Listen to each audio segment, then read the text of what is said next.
The broadcast is now attendees in listen-only mode.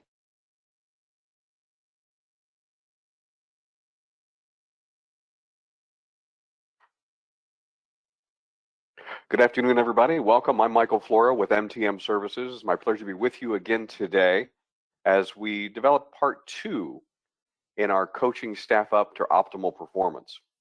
Throughout today's webinar, this will be recorded and we'll be able to provide the content slides as well as the recording for you at a future date. So keep looking for that as we go forward. We will have opportunities for questions throughout the webinar, or feel free to add to the chat as you like. But we look forward to having you here today, and so thank you again for your participation. So let's take a look at our coaching staff for optimal performance scope of work. For those of you not familiar with MTM Services, we're a national consulting firm that have worked with organizations all across the country, as well as 2 foreign countries, Washington, D.C. and Guam. So we continue to work with organizations. Yesterday, we started really looking at defining the state of the current workforce. We also then began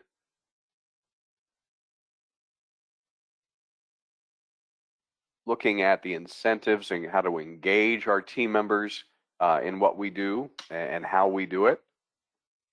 And then started talking about core competencies. Today, we're going to talk about the cost of turnover, especially at the manager and supervisor level, having that understanding of the cost, the impact it has on reputation, outcomes, bottom line, review sample performance evaluations, and talk about incentives and retention strategies for our teams. You may recall from our work yesterday that we're really focusing on specific core competencies around workforce engagement and human resource management, safety and risk management, that sense of well-being in the workplace, and then quality improvement and compliance, especially when we start thinking about incentives and then how we focus on incentives.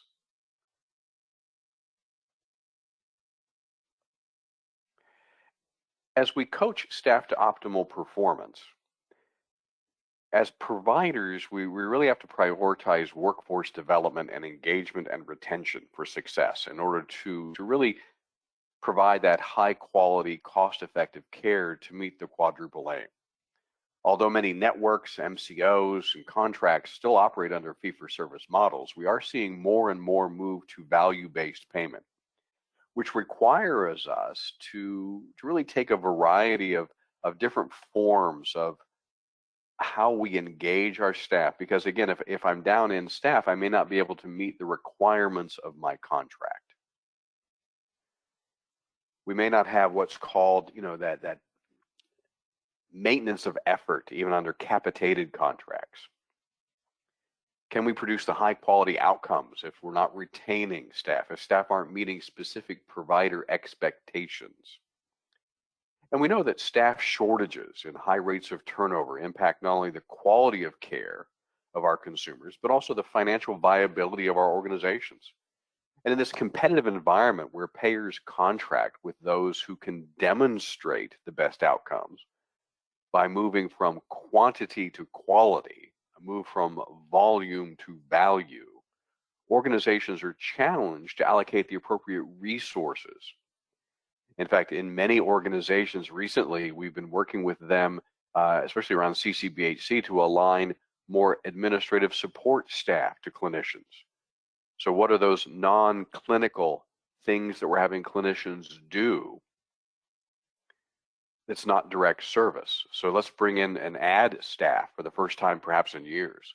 So the core competency on workforce engagement and human resource management represents that pathway to achieving high engagement and retention, and allows us to recruit and empower staff to bring in around those outcomes regardless of the organization's budget.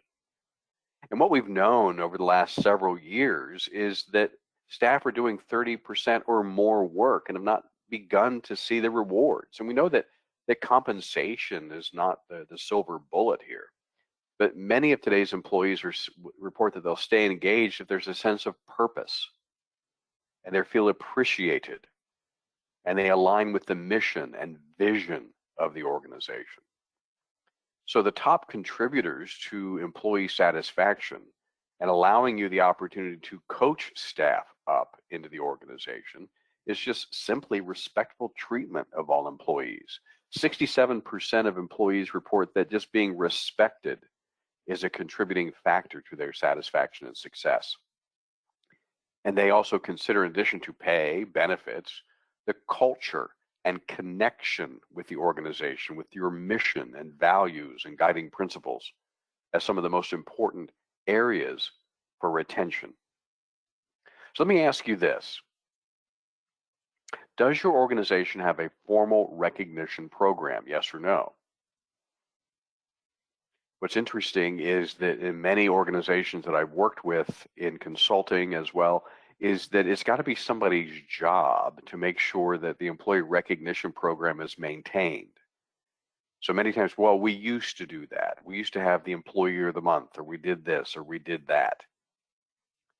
But then what do you include if you are offering some form of recognition? Is it tuition reimbursement, recognition of longevity? We talked about that yesterday. Merit and performance increases, time off. I have one organization that I worked with recently. When they started developing their incentive program, it wasn't about compensation or kind of merit-based or bonuses. The staff wanted time off. They valued that more than additional compensation for performance. Now, there's a cost to that. There's a benefit to that as well. Or is it all of the above? What do you offer? And so these are what, again, considered kind of best in class kind of opportunities for employee recognition and retention. What we know is that team members want meaningful work. They want dependability.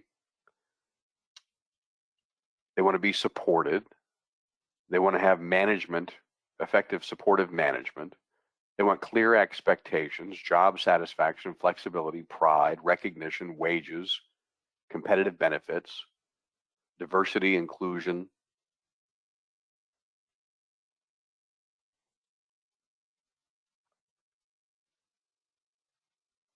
What employers want are pretty much the same thing. We want direct service. We want performance. We want dependability. I want to know that you're coming in tomorrow, that you can continue to carry the caseload. I want clear expectations from the team member. What do they expect of us? What's the initiative? We want corporate compliance. We want performance. We want pride in the workplace, satisfaction, turnover costs, wages, benefits, and DE&I. So we all want the same thing. So why is it so challenging to retain team members in this environment? Well, ultimately, team members want trust in leadership. They want a sense of flexibility. Again, we talked a lot yesterday about hybrid, in-person, or remote. And that's for all positions, not just clinical. Comprehensive health benefits, competitive compensation, meaningful work, supportive management, positive work environment, and opportunities to grow. And not just into management. I think that's one of the challenges. We've talked a lot at MTM about, are you a supervisor or super clinician? Just because I'm a super clinician doesn't make me a good supervisor. And so is there an opportunity, is there a career path where I can make the same amount of money and being a great clinician and not have to move into management? So we have to measure your level of employee engagement. So as provider organizations, do you have a engagement satisfaction survey that's done at least annually through the use of employee engagement or satisfaction surveys? This data can be used to develop action plans to address employee turnover or overall engagement with your team. So having a formalized process at least annually. I remember talking with one CEO years ago, and they said that they were reluctant to do an employee engagement and satisfaction survey because they felt that morale was so low that it would just be demoralizing for staff to see it in writing. And they weren't really ready to do it unless they were able to do some action items to resolve the issues. So again, being very transparent with the results of that. And I remember working with the CEO and their team, and we actually developed, employee work groups. We looked at the data, we looked at engagement, and said, what do we want our scores to be next year? We want to raise, satisfaction with benefits from a 2 to a 4. We want to increase overall job satisfaction from 1.6 to a 5. So what do we need to do as team members? What does management need to do to show that? And that became a rapid cycle change plan for them. And they blew it out of the park. They did a great job. So then we have to assess kind of our staffing capacity. So monitoring our organizational management staffing capacity objectively. What are the expected levels of clinical and non-clinical performance within the organization? By reviewing staffing capacity, or even that unrealized capacity within our organizations, we can determine if there is too many staff. And I know that might sound, funny right now, but it's true. We're even seeing, even within high turnover, some organizations are now technically right-sized to meet the individual performance expectations.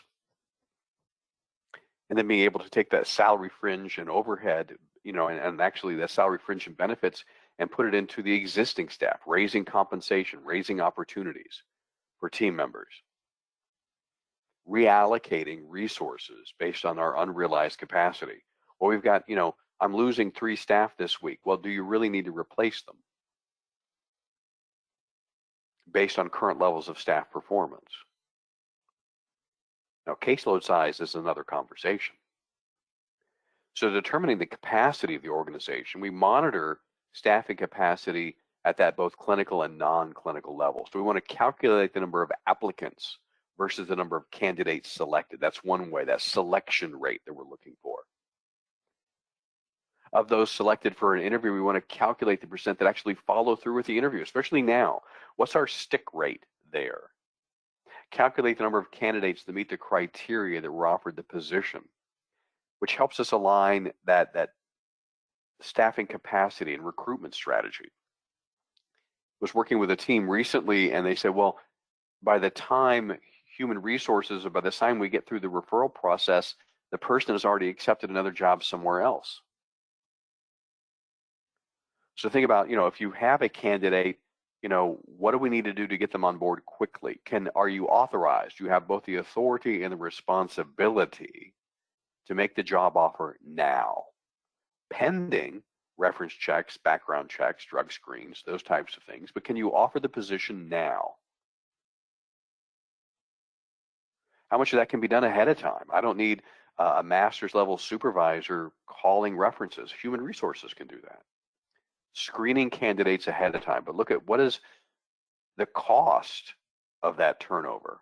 What is the time to bring somebody in? How many days or weeks does it take to bring somebody into the organization? What about unrealized capacity? In many of the teams that I work with, we really assess the organization's unrealized capacity.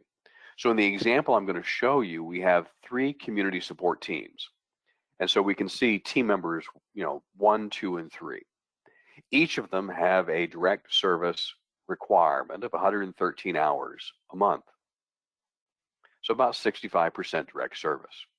Team 1 has 5 full-time equivalents. Team 2 has 7. Team 3 has 6.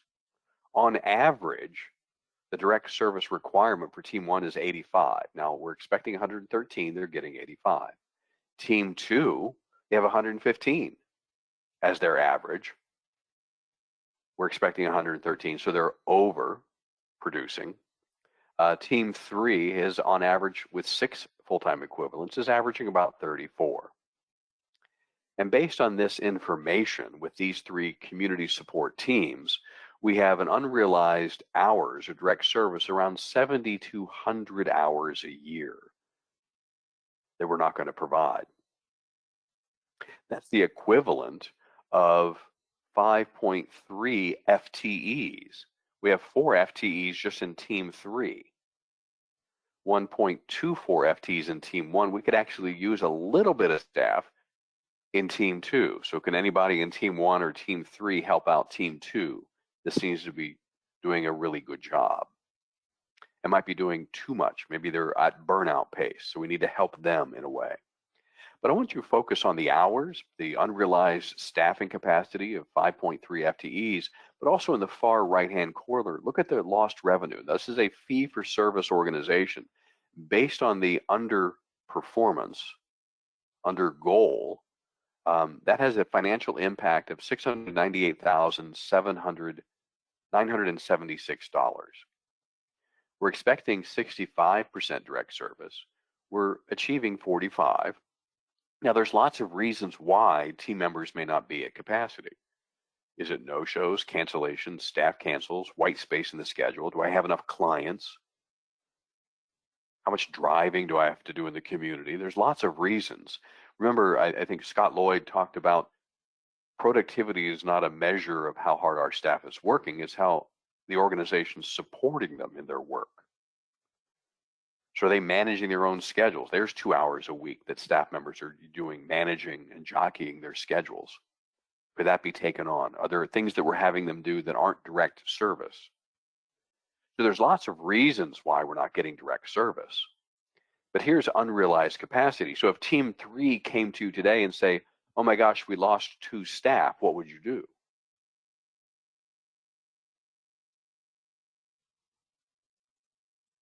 Probably put a hold on hiring because they're currently, based on current performance, we may not need it. So we have to think, is it individual or systemic that we're not meeting goal? See, the total impact of the organization is that they're technically overstaffed or have unrealized capacity of 5.3 FTEs. That's that $698,976 in lost revenue, annualized, in a fee-for-service environment. If we just got folks to goal, what would you do with another $700,000 in those 3 teams? Or does the goal need to be adjusted appropriately for current market and need and demand? So are we monitoring this unrealized capacity on a regular basis? Then, as we talked earlier about that selection rate, calculate the number of applicants versus the number of candidates. How long does it take to get in? Are we losing people to our process? I worked with a team this morning, and what was interesting when we were doing an organizational analysis workforce focus group this morning, one of the team members said that she came on board in October and didn't have her new employee orientation until December. Anybody see a problem with that? Because they wanted to make sure the class was full before they did it. I remember at one of the organizations I had the pleasure of being their CEO is we actually decentralized the new employee orientation. If I had 1 person, we did 1 person. If I had 6, we did 6. But we always offered it at least weekly that we knew things were happening. If no one came in this week, then that was office time that I was able to do something, or team members, but we had it blocked that we were doing it weekly if we needed to. But our turnover, we had basically 0 to 3% turnover a year after we implemented quite a bit of changes. I know that many of the organizations, especially in the workforce development work that we do with teams, is really looking at incentive. Many teams are interested in how to implement incentive within their organizations. So they developed and implemented performance incentives for staff that are meeting or exceeding goals within the organization. And so when we put something like this into place, we should consider it an incentive program or merit-based compensation. If the organization puts into place a financial incentive plan, the organization must also put into place a series of quality assurance and corporate compliance checks to ensure that the agency does not engage in any type of fraudulent or illegal activities. So is it on an active treatment plan? Is it medically necessary? Does it meet all the requirements for fidelity to models? And that they're also aligned with federal compliance and labor laws within your local jurisdictions. But we found that those can work. And here's an example of a merit-based increase. So here in this example for both clinicians and managers, using performance data, team members receive increases based on meeting and exceeding expectations. The model assumes that everyone in the organization will at least get a 3% raise this year. Now, this can be adjusted based on your organization, your market rate adjustments, compensation needs, those types of things. But if you walk into it with the expectation, again, a strengths-based, that at least minimally staff are going to do 3%. Now, this is what I did in my old organization. Team members' merit compensation can increase or decrease based on their performance. So initially, when we rolled this out, we budgeted 3%. I think the first year was something like 3.7. But here, this model shows that staff have the opportunity to earn anywhere from a 0 to a 5% raise based on their performance. I get a 3% if I meet my direct service, if my documentation is complete, and if I have 100% corporate compliance 100% of the time. That's the minimum job description, right? Now it goes down from there based on my performance, but anything less than 3%, if I'm tracking less than 3%, that's an opportunity for supervision, isn't it? To review what are the barriers, either individual or systemic. If I'm tracking higher than that, then that would be an opportunity for more of an increase. But also look at the right-hand side. The manager's performance and merit increases were based on their team's performance. So if their team met goal, then the manager got a raise. If the team's performance was lower, then the manager got less. If the team's performance was higher, the manager got more. Now, this can be done in the same type of manner for both prevention and even support team members. And here's an example. Most prevention and education programs can be done based on grant deliverables. Am I providing the grant deliverables? If I do that, I get a 3% raise. Now, the challenge is that those resources might be coming from other parts of the organization, the clinical side of the house, because usually your grant funds are pretty targeted. You're not going to get an increase, but did I meet the grant expectations? Support, pretty much the same. Did I meet my performance expectations? Am I eligible? Did I meet my KPIs? Then I'm eligible for a raise. And you can see at the top there, we've got a 2% manager discretion.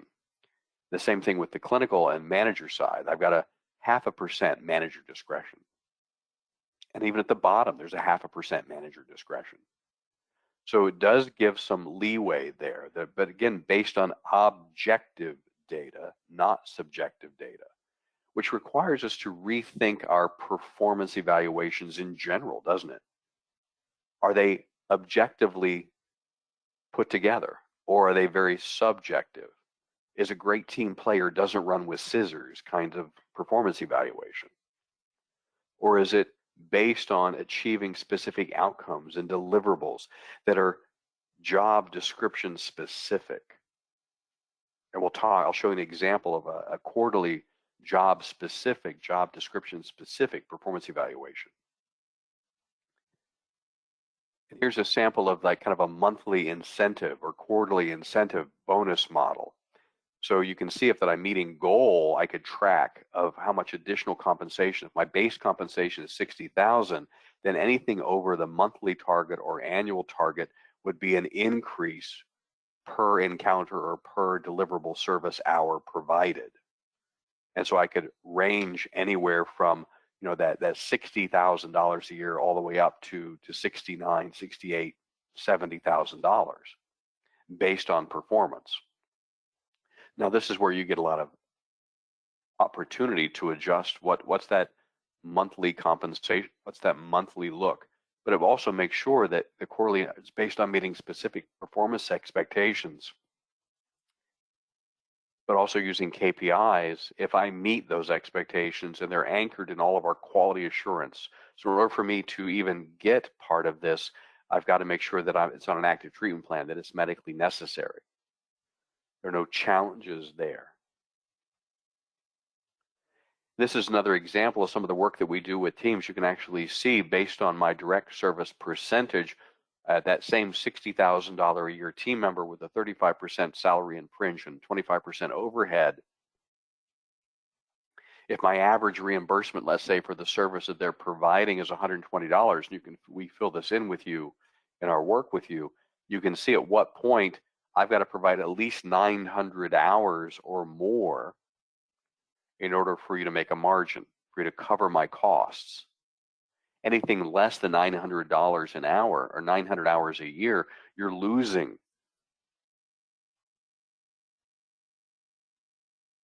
And if I'm at 65, you're making a margin of $45.11.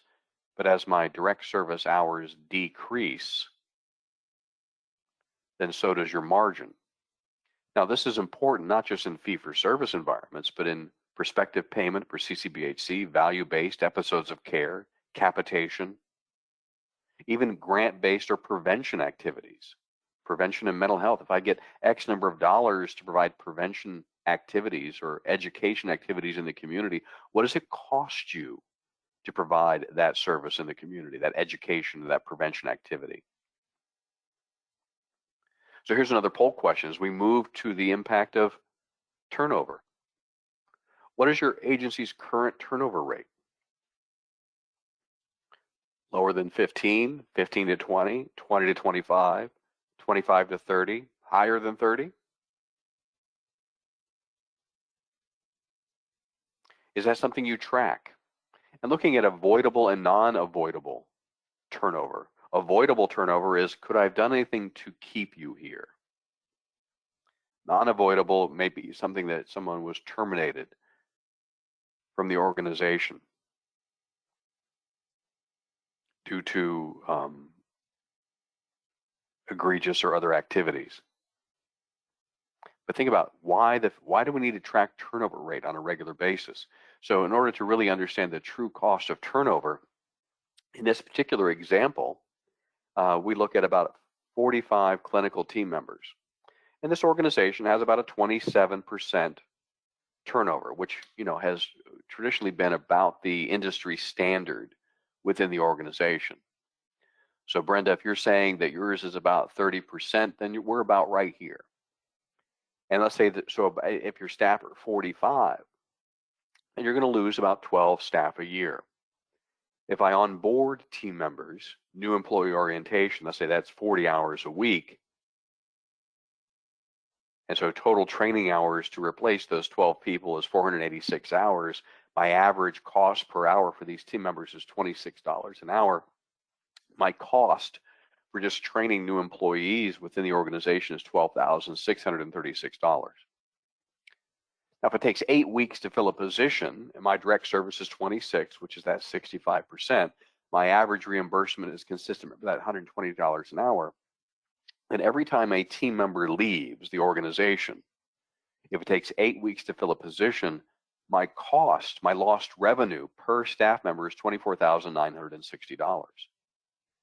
If those 12 people leave, that's $303 in revenue that I will never get back.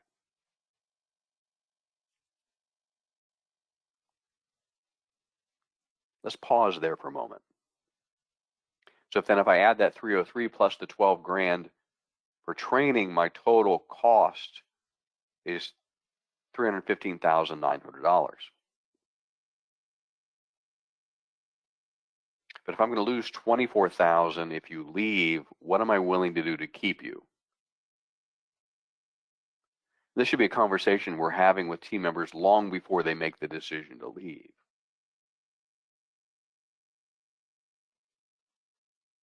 If any organization is saying, well, we can't afford to give people the raises they need if they're leaving. Really? What would happen if they walked out the door tomorrow? How much in a fee-for-service environment would you lose? Now, in a capitated or prospective payment or episode of care environment, that's a cost of $315,000. That perhaps is hitting some expectations around not meeting my maintenance of effort requirements. I'm not providing the number of hours of service that I need to provide to maintain my contract. I worked with the team out west, and we identified that they had about 2.9 million in unrealized cost in their capitated contracts. And when the state came in and did some recalculations around maintenance of effort, they were cut around $2 million. So again, managing this on a monthly basis is important, and the impact that this has on team members and morale. See, we have to motivate our staff to peak performance, providing each provider and team member kind of what their daily accomplishments are, whether I'm clinical and non-clinical. The best job that any of us can have is one where we know that we've done a good job at the end of the day. In addition to annual performance reviews, share positive comments that you've heard in the community on a regular basis, or write handwritten thank you notes. Make that part of your discipline as a leader, as a manager. Write thank you notes to your team members, thanking them for doing a good job. What kind of performance data do you need in order to even move into performance-based evaluation? One of the questions we ask teams in our assessments in this work is, are the performance evaluations conducive in holding staff accountable? Providing measurement that we know that staff are meeting or exceeding performance expectations, using them as staff development tools. Many organizations report no. So think about the quality metrics, especially if you're a CCBHC. Have you anchored the quality metrics? BMI, the NOMs, data entry, follow-up after hospitalization, BMI, those types of things. Are we adding those into performance evaluations and job descriptions? Look at quantity and capacity metrics, competency metrics. How do I know that staff are actually competent in providing the service? Am I competent in providing a diagnostic assessment, or am I competent in asking for a copay or deductible at the front desk? What are the cost metrics by staff member? Remember the cost formula that we talked about.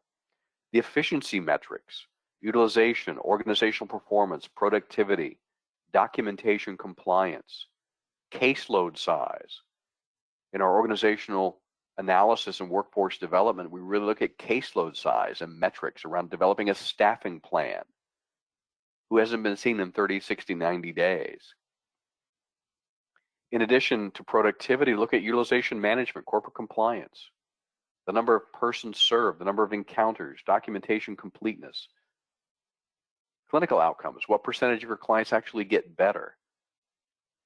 And many of the CCBHCs that I work with, not only are we looking at initial NOMS completion, but follow-up NOMS. Are you getting the follow-up NOMS completed? And we're finding that to be a challenge for many organizations, because we have to really put in good workflows and align it with performance. It's somebody's job to do this work. See, the responsibility of maintaining good performance is the employees, not the managers. The manager's job is to point out the discrepancy. The employee's job is to move to that target. And so are we helping coach them? Do they understand? Are they aware? And how do we help them gain the skills to be able to do that? Well, first we have to make sure that performance measurement culture is in the job description. Is it there in the job description? Am I aware of what is expected of me? Is it in the job posting? Now, we talked a lot about that yesterday, really focusing on culture. Are we talking about performance in interviews? Are we incorporating the job descriptions and the metrics into the performance evaluations, but then long before that, are we incorporating them into supervision? Having that weekly supervision where we're reviewing performance expectations. Setting those key performance indicators for all staff, clinical, non-clinical. The service guidelines, protocols by level of care, benefit design. How do I know within your organization when a decision has been made? Are we using data? Are we sharing data? That performance measurement with full disclosure. letting folks know that we're going to be sharing data. We're going to either de-identify it or we're going to, look at data differently, but really saying that we're going to share data, we're going to share performance information because that creates a level of accountability within the organization. But see, managers' jobs to really help that performance culture, to coach staff to optimal performance is our job is to remove or minimize the barriers that staff have to meet our performance expectations. Role clarity comes up time and time again within management staff and team members. So clarify roles of staff to focus individual staff work on areas to support the standards. Support's job is to support our clinicians. Revenue cycle is really everyone moving in the same direction. That's not just, well, that's finance job. Aligning all of our technical and core competencies across the organization so we have that greater level of efficiencies and being able to provide as leaders with our staff frequent and honest communication about opportunities that we see for them for growth within the organization and meeting their expectations. And when you think about breaking down supervision, is the discussion in supervision more about why we can't change, why we can't do something, or how? How can we do this? What percentage of your supervision is spent on focused attainment versus how unfair it is? Is the focus of our discussion and supervision session inside the organization's or supervisor's control? Within your team members' control? So really focusing our supervision to really have that one-on-one opportunity to just get to kind of shift the discussion on topic and problem and the challenge to discussion of attainment. We can do this. Let's spend a few minutes and think about how best to accomplish this. But I can't do it without data. What is my current level of performance around those expectations and being able to share data and information with team members around what is and what isn't important?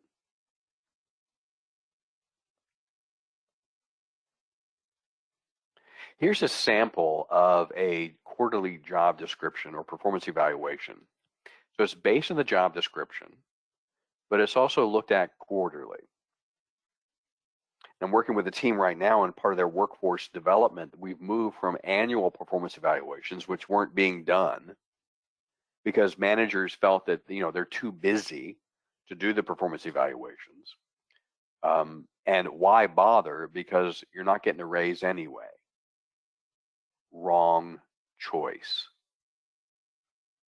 The quarterly opportunity allows me as a supervisor to work with you in supervision, but then we're going to look at your performance quarterly, which makes the annual a whole lot easier, doesn't it? So you can see that the job descriptions, the tasks are broken down into very measurable areas, and we're going to evaluate this quarterly so they don't sneak up on the manager at the end of the fiscal year. And I do recommend that we do these based on staff anniversary, so it's spread out over the course of the year. And raises are then broken out into 2 fiscal years. We're really thinking about what do I need to accomplish, and then what's the action plan? What are the changes in performance, the performance improvement indicators needed? What's my development plan as a team member? So really focusing on quarterly evals rather than annual evals, making them meaningful for engagement of our team members, those 90-day touch bases. But in addition to kind of the evaluation process, really looking at ways that we're engaging staff, even one-offs where I might be supervising someone else's supervision. I'm going to talk with, kind of leapfrog over a manager to kind of talk with their team members, have those stay interviews with staff outside of performance evaluations and outside of supervision. So frequent opportunities for those high levels of touch points with your staff, communication, because the day-to-day activities as a leader, as a manager, is that awareness of the service delivery environment and empowering staff to solve the needs before they become a crisis. Train and educate staff on what the resources are, give them the training they need. Don't wait 4 months before my new employee orientation to tell me how my job needs to be done. Coordination of activities so we're not bumping into each other, making sure that we're all moving in the same direction, and really being able to make timely decisions.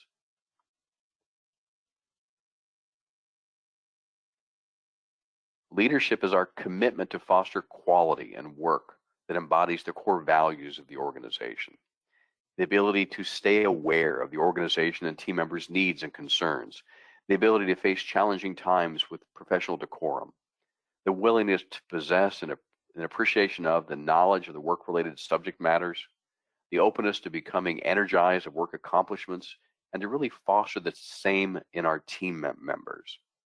So as we coach our staff up to optimal performance, we need to sort of think about a baseline approach. What is our current baseline of performance? Which ones, remember our bell curve from yesterday? Which of our team members are at or above goal? Which ones are close to goal? Of those that are below goal, what are the barriers? How can we help them be successful in what they do? Let's open it up for questions. We said we're going to open up some time today for some questions. So please feel free to enter some questions into the chat box, or if you'd like, raise your hand, and I would be happy to call on you.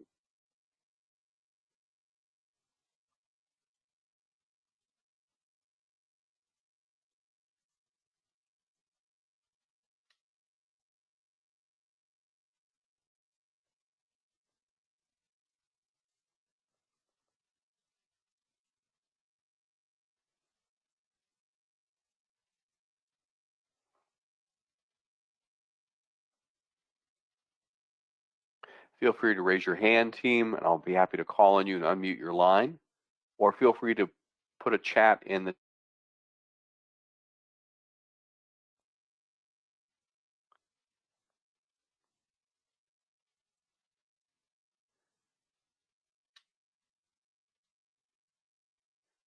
Yes, a copy of the slides will be provided to you, so look for that link to that.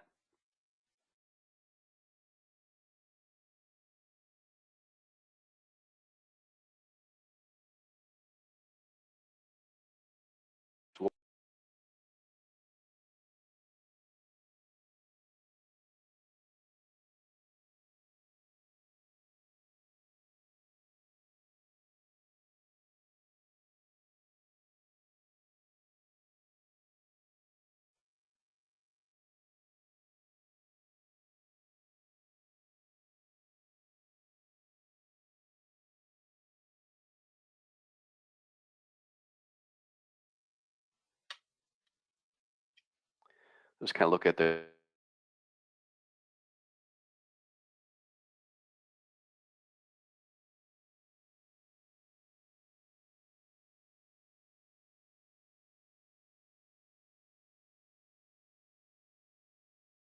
I think any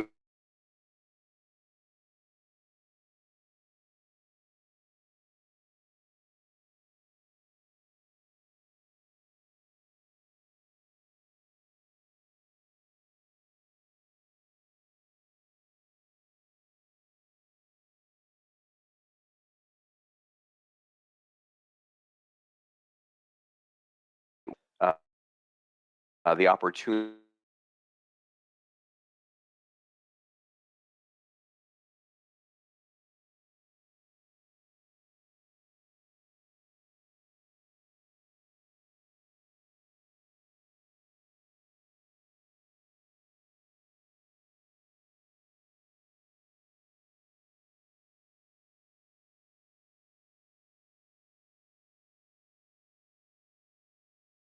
organizations around the country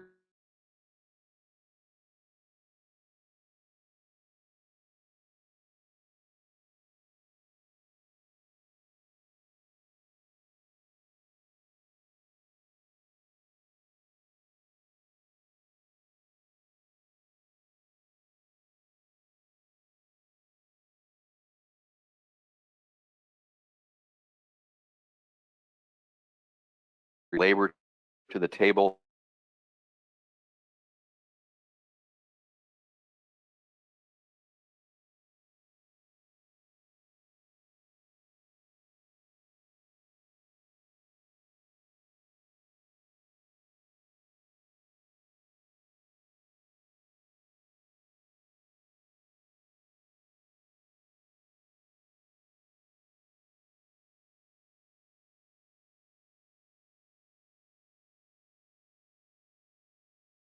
Are. Um,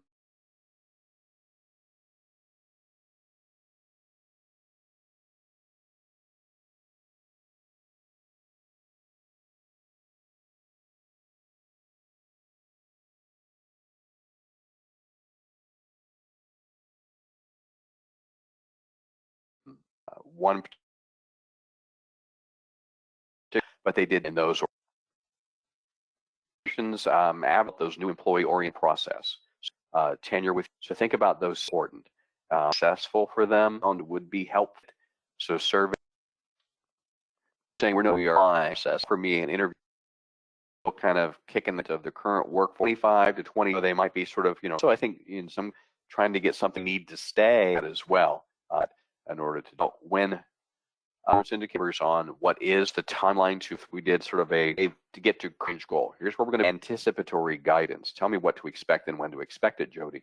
But then also being able to say, so within 60 days, within 30 days, everyone needs to be at our current expectation, our current written expectations. Then if you exceed that, you might get some incentive. And then what's the next milestone? And the next milestone after that. So within that 9-month period, 12-month period, you've got everybody at goal. To do kind of a quick ramp up might be a challenge. But then also, take a quick benchmark. Where am I at currently? Where's staff performance? How far off are we? What's that baseline in what we're doing? So I think that would be an opportunity to kind of allow them to be there. Alexis says our staff are motivated by physical prizes and finances, but there is a lot of red tape in our organization with spending money. I think, a couple things to think about with prizes. If you give me a physical prize, I've done that as well. So for every hour of service, let's say, or for every KPI you've met, you're going to get a ticket. Every ticket goes into the hopper and you're going to get a prize or a big prize. That's been helpful for teams. The other thing that's been helpful, remember, if you give me if you give me a gift card of anything over $25 a year, that has to go on my my W-2. So I can give you a $25 gift card to the local coffee shop, or I can give you a pound of coffee. If I give you the gift card, that will be taxable after $25. If it is a pound of coffee as a product, that's not taxable. So you want to work with some of those. I do think that a combination of those. Alexis usually works with teams, kind of a race to the top, having teams compete. Maybe they get a day off, maybe they get a picnic. They might get a lunch together. Keeping folks engaged is also very important. Richard says, oftentimes the idea of performance reviews can be seen as an opportunity to be reprimanded, especially if posted in a job description. Are there ways you recommend bringing this up initially with new hires?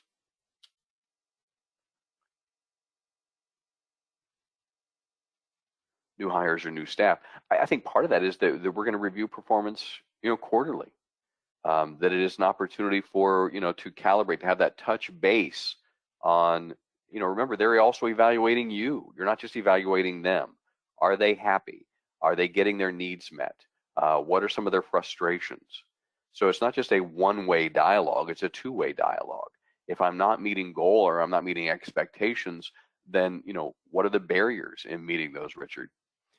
So really aligning that, performance evaluation is an opportunity for both the organization and for them to improve performance, or an opportunity to celebrate performance in those areas where they might be meeting or exceeding expectations.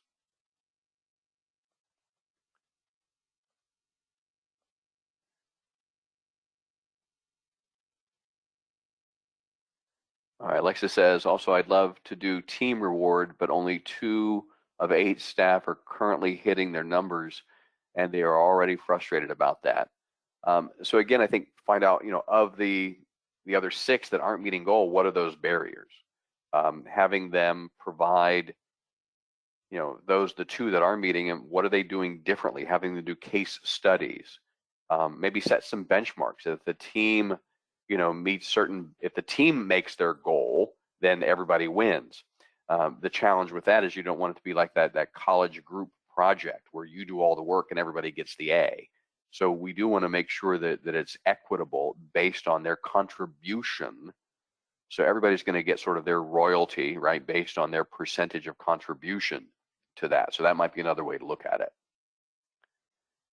My view on retraining, Christian, is absolutely. If I'm not meeting goal, I need to have retraining until I reach competency. How do you know I'm competent? So the fact that I took an online test doesn't make me competent. The fact that, am I not, have you trained me and trained me and trained me on how to do a progress note, how to do an assessment, how to meet expectations? At some point we have to say that, this is going to be your final training, Christian, and we do need you to sustain this training. I need to have immediate, sustained improvement in performance. Some of the go-to questions for stay interviews, I think, Joe, are just basically, I just want to touch base and see how, do you feel supported? What can we do to help you? What is one question you have of me? But also let them know you want to set the stage that this is not an I gotcha. This is a conversation for stays. And I think the local Society of Human Resource Management has a lot of information about sample questions for stay interviews. The ones I've used, kind of the go-to, or we just want to have an opportunity to kind of touch base with you, see if you're comfortable, see what needs, how can we get out of your way? How can we help you with your goals? Are you happy here? What can we do to help promote you within the organization?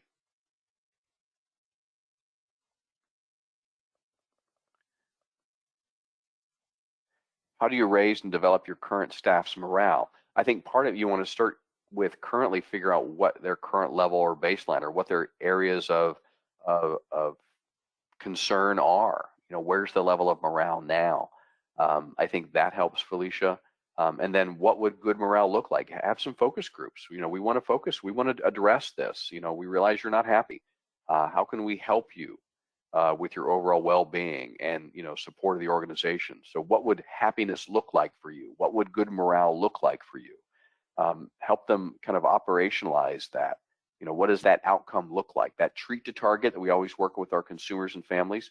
What would that morale what would that morale treatment plan look like?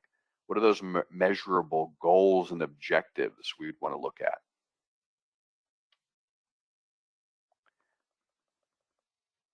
Taylor says the department I am a supervisor for works very hard to hold employees accountable, but they do not meet expectations with various levels of disciplinary action. However, there is a level of frustration from them and even us as supervisors because most of other departments let things slide. How can we continue to do what we need to do in our department while others don't, but not create a negative culture? That's a challenge. If I've got, supervisor, if you're holding me accountable, Tyler, but then over here I've got, Uncle Al, everybody's pal, and everything slides, that creates a level of unfairness. That creates a level of discontent within the organization. Why are you holding me accountable, but Al over here is not holding his staff accountable? So as soon as Al has an opening, I'm going to leave Taylor and I'm going to go, work for Al because there's no accountability over there. It's a free for all. That's a senior management problem. Is that we need that level of consistency. The challenge with that level of inconsistency, if you're holding me accountable, and let's say you put in disciplinary action, but then Al over here has the same performance issues with their staff, his staff, and he doesn't hold them accountable and doesn't discipline them. Al is setting the organization up for a lawsuit. And so consistency must be there. So bringing in the human resources, having even HR do a HR 101 on walking people through the employee manual has always been helpful. So really thinking about those opportunities where if there are inconsistencies, what level of risk does that have for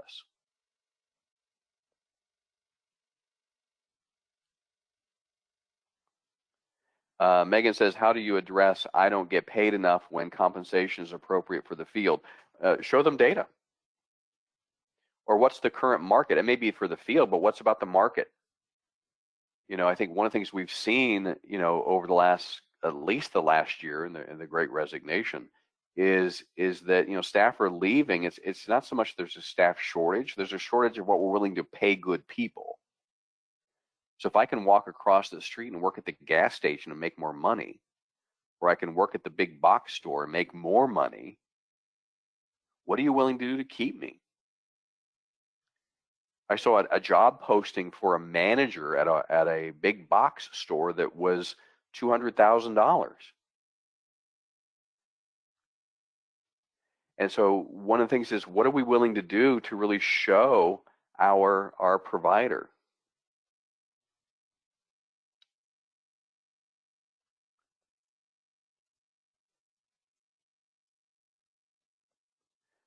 The question is so how do you track and keep staff accountable if trying some hybrid options? I think, again, that the hybrid piece has created opportunities for us to, am I meeting my expectations? Do we have teams open? Do we touch base at the beginning and the end of the day? Do I have supervision? I think that's one of the things we really want to think about is how are we engaging that hybrid workforce in what we do? The fact that I'm hybrid, remote, or in person, the expectations don't change. But having clear definitions of what those expectations are. Give an example. One of the teams, it was actually a CCBHC. Before they became a CCBHC, they had a performance expectation of 26 billable hours a week, which is average. That's kind of what we see. When they went to a CCBHC, they sort of redefined that as encounters. During the pandemic, they found that encounters, they didn't have a clear definition of what an encounter was. So team members were meeting their 26 encounters a week, but on average, the encounters were between 10 and 15 minutes each, which means team members were spending about 4.5 hours a week in direct service. So what are we watching? Are we managing staff? Are we looking at schedules? Are we looking at schedule rates? How can we help staff be successful, and are we consistent in what we do?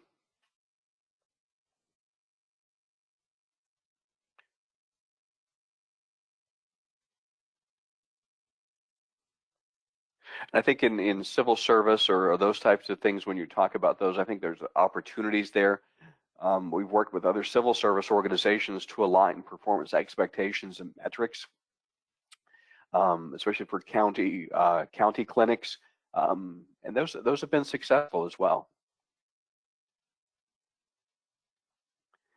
What if staff seem to be stuck on things like decreased productivity expectations, pay me more, or other requests that are not financially feasible, Kathy? I think one of the things there is what do we need to do to make goal? Being able to be very transparent and say, and especially in a fee-for-service environment, maybe even show them, sort of their cost. Remember the costing sheet. So right now you're at 900 hours a year. We're not covering our costs for you. So being able to have very transparent conversations with teams to really allow them the opportunity to see what their cost is, but also what their total pay package is. I used to give this to staff all the time. It's not only here's your salary, but here's your fringe, here's your other benefits, here's what we pay for you in taxes. And so they get a full, so that $45,000, $65,000 a year employee, we're showing that here is Here's your $85, $95, $110,000 total compensation package. So, and do that at higher. Do that when you give folks raises. Be very transparent there. I want to thank you all for your time and attention today. And if we can be of further help, please let us know. And have a great day, everybody. Thank you. Bye-bye.